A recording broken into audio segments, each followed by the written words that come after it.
Abi?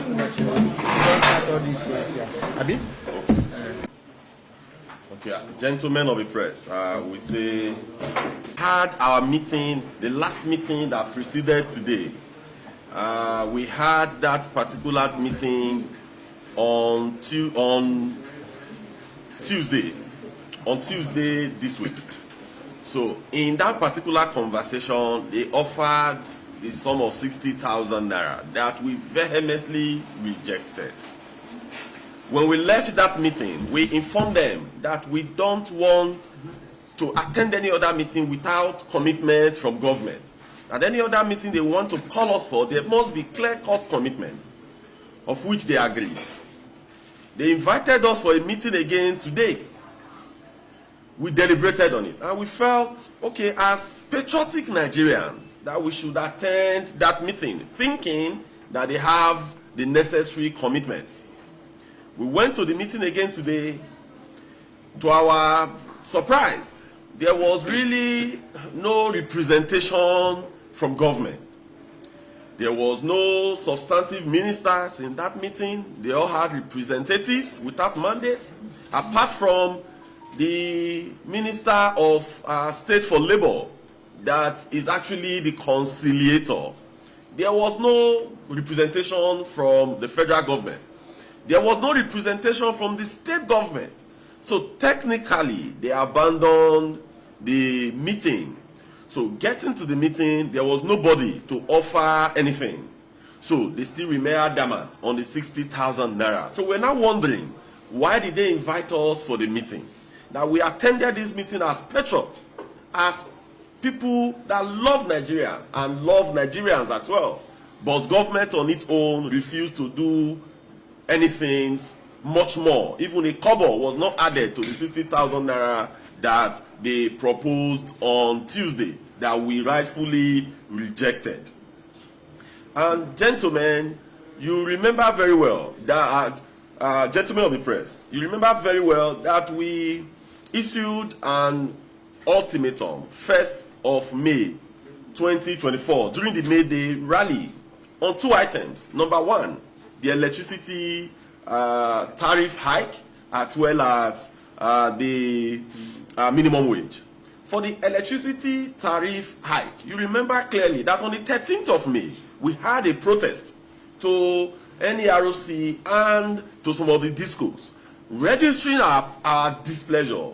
You know that up till today, there is no word from the government. Even the Minister of Power never deemed it fit to even invite us for us to sit down and have that conversation, because our demand was that there should be a reversal from 225 naira per kilowatt down to where it was before, 66 naira per kilowatt.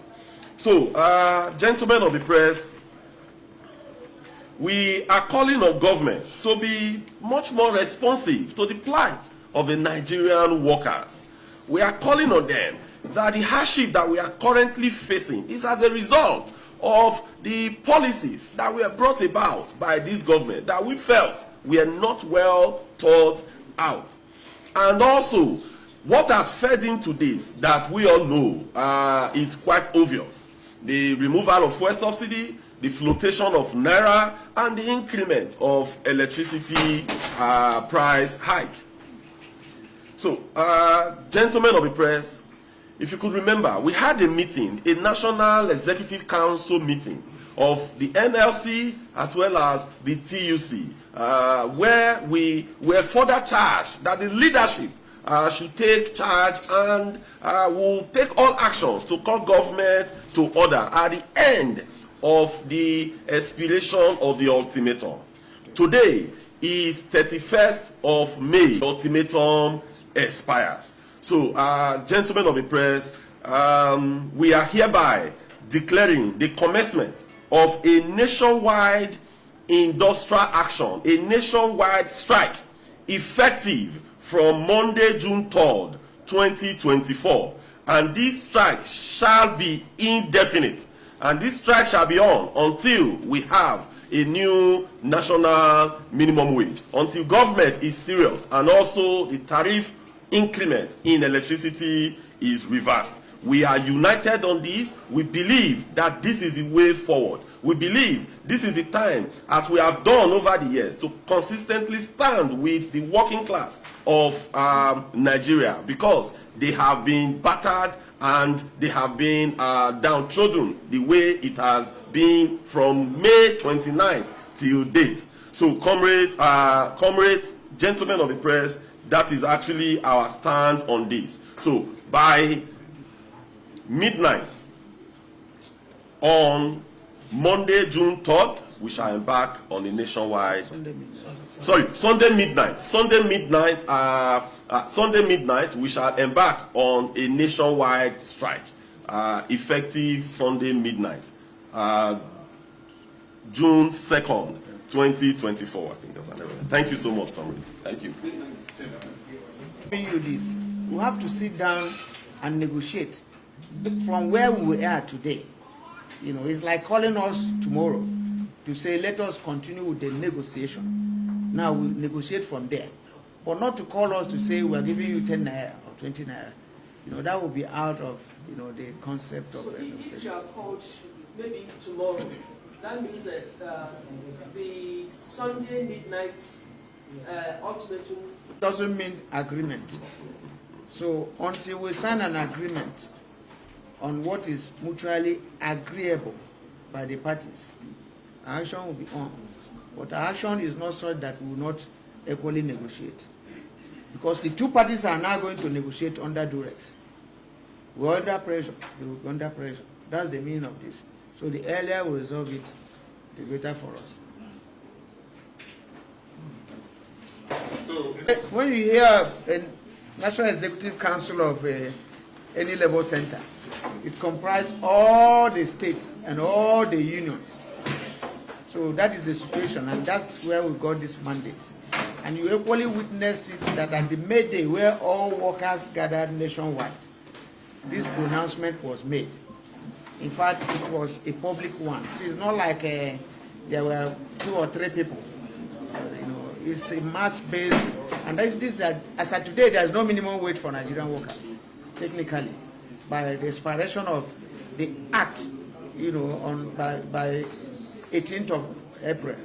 So as at now, we're operating without any law, you know, backing up the minimum wage. You know, they were talking about 100% increase. That's what they have offered.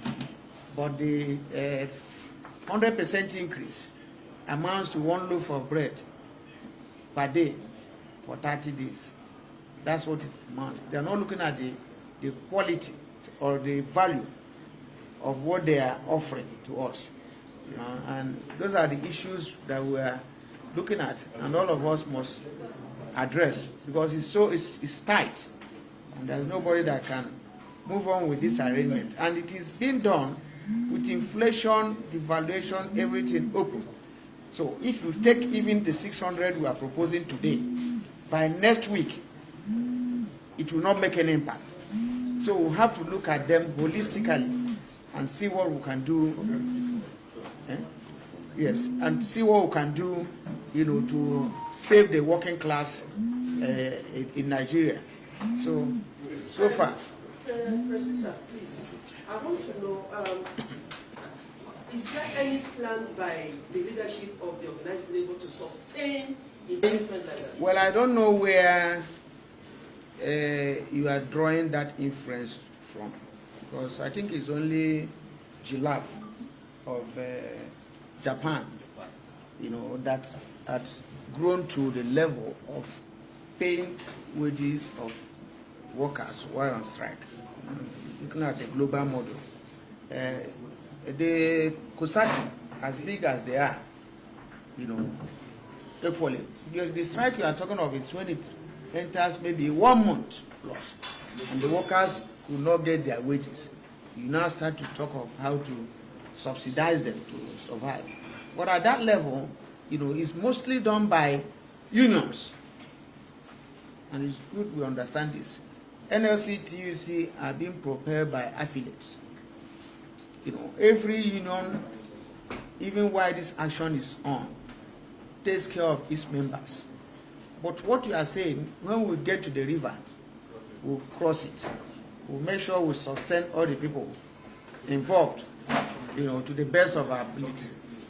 So that is, and we are not doing a strike that will be 1 month without bite. I don't know whether you understand. Yes, I'm following you. I'm not sure where you have the labor centers in a country embarking on a strike for 1 month and you don't listen to them. So I think what we should be praying for the people who are suffering so much, and those are some of our people. That was why we were reluctant. That was why we were virtually, telling them, let's find a solution. In the meeting to them, we told them we have to be here and allow you to go and get mandate. We're ready to sleep here to allow you to get mandate to come back to this meeting. They say no, we should just allow them whenever they get mandate. That it is difficult to see even president, that they don't have access and all that. And then they didn't come out with it. We found ourselves in a helpless situation. So that is where we are now. So everybody should be patient with us while we embark on this. Is there any plan by the leadership of the organized labor to sustain it?